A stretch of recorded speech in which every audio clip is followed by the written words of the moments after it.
Radiation, or radioactivity, is one of the scariest words in the English language.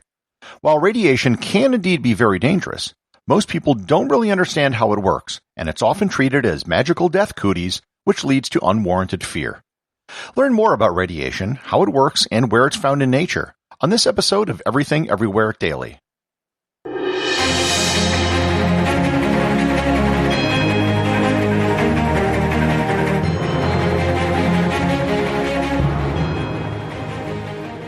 This episode is brought to you by the Travel Photography Academy.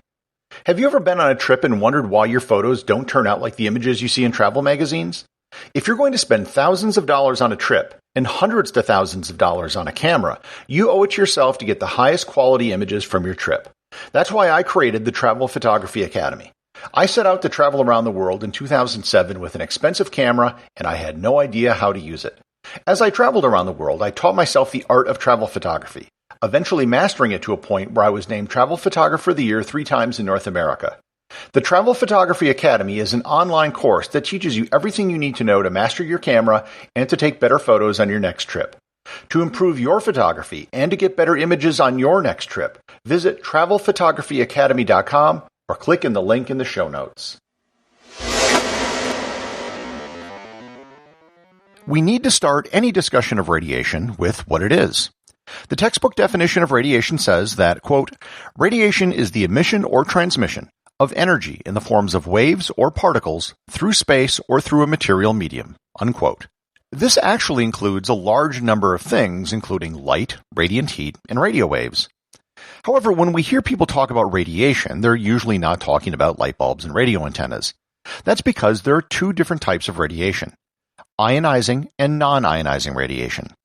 Visible light, radio waves, and the things we deal with on a daily basis are all non-ionizing radiation. The stuff that deals with nuclear power, bombs, or medical procedures is all classified under ionizing radiation. Ionizing radiation just means that the energy emitted in the particle or photon is high enough to remove an electron on an atom or break a molecular bond. For the rest of the show, when I refer to radiation, I'll be referring to ionizing radiation, because that's really the focus of the episode. Ionizing radiation comes in 3 forms: alpha particles, beta particles, and gamma rays. All 3 of these types of radiation are due to a process called radioactive decay. So if you remember back to your science class, all atomic nuclei are made up of protons and neutrons. Protons have a positive charge and neutrons have a neutral charge. The number of protons determines what the element is. For example, iron will always have 26 protons. If it had anything else, it wouldn't be iron. However, iron or any other element can have different numbers of neutrons. 92% of all iron in nature has 30 neutrons. There are also some that have 28, 29, 31, or 32.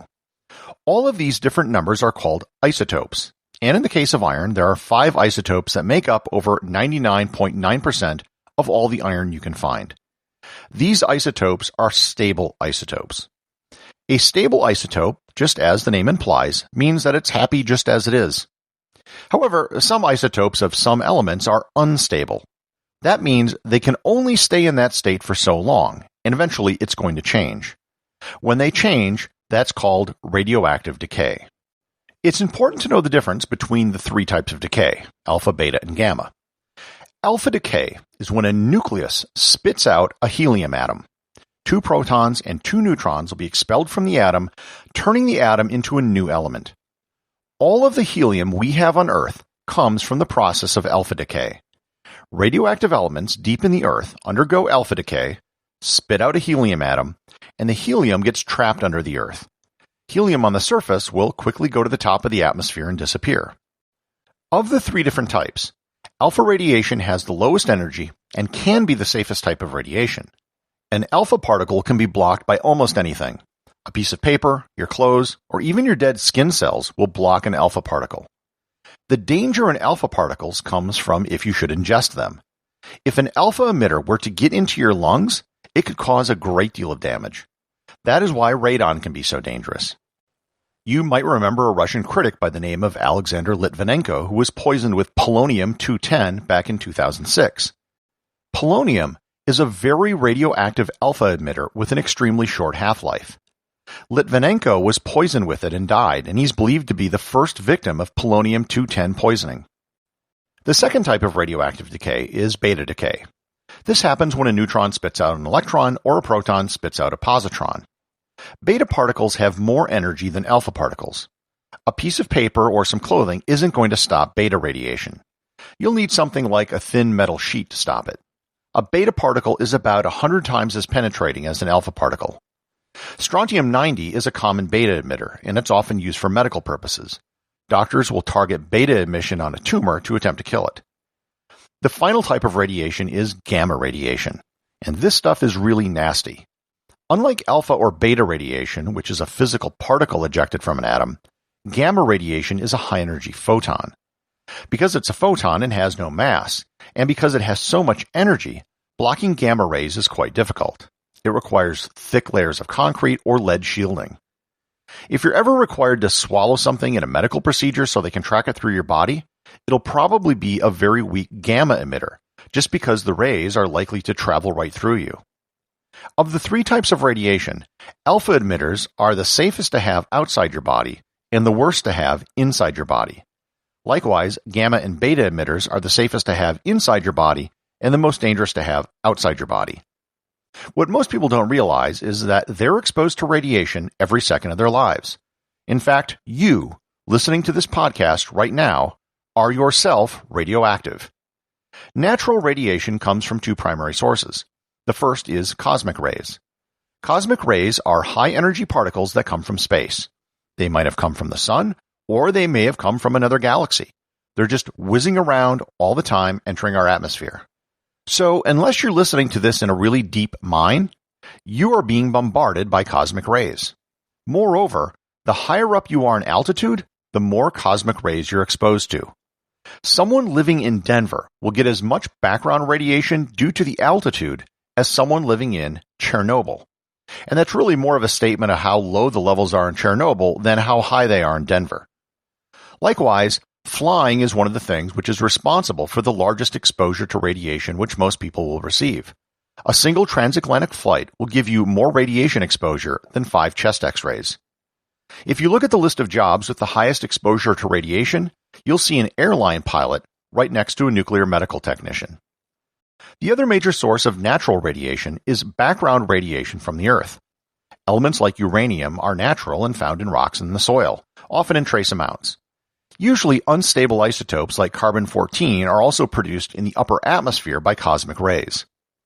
Living in a house made of stone, as opposed to one made of wood, will increase the amount of radiation you're exposed to. Likewise, as odd as it may seem, a coal-fired electrical plant will cause more radiation exposure than a nuclear power plant. The reason is that there can be trace amounts of naturally occurring radioactive material in coal, which when burned will travel in the atmosphere and be inhaled into people's lungs. Everything in a nuclear power plant, however, is shielded and never exposed to the outside. This natural radioactive decay is also what's responsible for most of the heat in the interior of the Earth. Geothermal energy is really just nuclear power using the Earth's mantle and core as the reactor. So how is it that you, podcast listener, are radioactive? This mostly comes from potassium-40, a naturally occurring isotope that makes up 0.012% of all potassium. Because you have potassium in your body, some small amount of that will be radioactive, and hence, you are. One of the most radioactive foods you can eat is a banana, because it has so much potassium. All of the things I've mentioned are true, but they're very low levels of radiation. As I mentioned before, ionizing radiation can destroy molecular bonds, like in our cells or in our DNA. However, life evolved on the planet in such an environment, so our bodies can repair a certain amount of cellular and DNA damage. When it gets too much, that's when we run into problems. How radioactive something is can be measured in terms of half-life. Half-life is a pretty easy concept.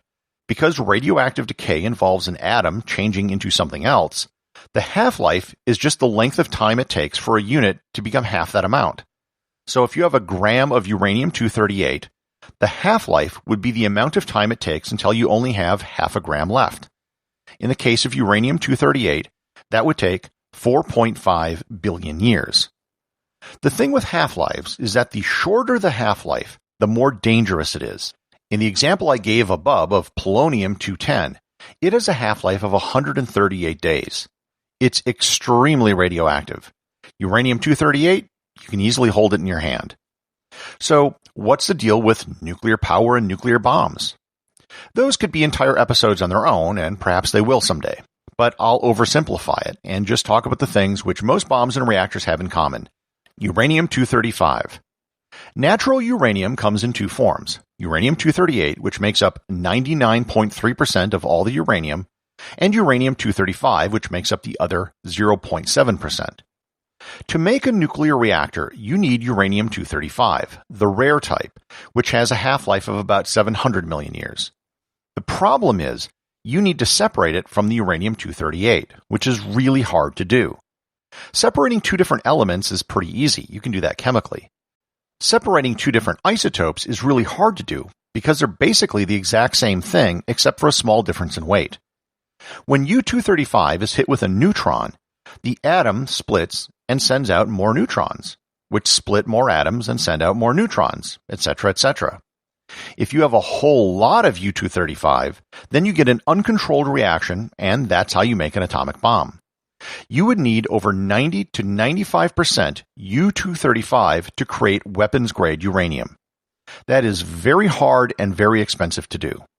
To make fuel for a nuclear reactor, you want U-235, but not so much. The fuel in a nuclear reactor only has 3 to 5% U-235. That's why a nuclear reactor literally cannot blow up like an atomic bomb. If a half-life means that there's less of something over time, that means in the past there must have been more of it. Because of the different half-lives of U-238 and U-235, is it possible that in the deep past of the Earth, there was enough U-235 to cause a natural nuclear reaction? The answer, believe it or not, is yes. They found evidence in the nation of Gabon that 2 billion years ago, a natural nuclear fission reaction had to have existed given the isotopes they now find there. It would have created a lot of heat not too dissimilar from a volcano. You might have heard of something called plutonium. Plutonium is not a naturally occurring element. It's only found as a byproduct of man-made nuclear reactions. It is really nasty stuff and one of the deadliest substances on the planet. However, it has its uses. The primary use for plutonium is as a fuel for deep space missions. Whenever we send a probe to Jupiter or beyond, it will always be fueled by plutonium-238. Solar panels just don't work when you're that far away from the sun, so you need something else. Plutonium-238 has a half-life of 88 years, so it's pretty radioactive. It produces a lot of heat, however. A block of it could sit in one place and be hot for years and years, which is perfect for powering a spacecraft. For example, on the New Horizons mission to Pluto, it was powered by a radioisotope thermoelectric generator, or an RTG. This takes the heat from the plutonium and converts it directly into electricity. It's a very safe and simple power source for deep space, but it isn't very efficient. Only 3 to 7% of the heat is converted to electricity. But when you're billions of miles away and you have years to get there, you have plenty of time to charge up your batteries. If you've ever wondered how we can still keep in touch with the Voyager spacecraft 43 years after they were launched, it's due to plutonium-238. Not long ago, NASA was worried about the supply of plutonium-238 because they were running out of it and couldn't fuel deep space probes. Since then, they've discovered a new way to manufacture it, so we have plenty for the future. Radiation is something that definitely needs to be respected. It can do a great deal of damage. However, it's also something that is natural, and at certain levels we've lived with every day of our lives. So the next time you hear something about radiation on the news, instead of thinking of it as magical death cooties, take a more nuanced approach. Compare it to the background radiation you receive every day, or the amount you might receive on a plane flight, to get a better appreciation for what's really happening. Executive producer of Everything Everywhere Daily is James Makala. The associate producer is Thor Thompson. Remember to leave a 5-star review to get your review read on the show. They can be left at Apple Podcasts, Podcast Republic, or wherever you listen to the show. Also, you can help support the show over at Patreon.com. Patrons can get merchandise like t-shirts and hoodies, as well as having direct access to provide suggestions for future episodes.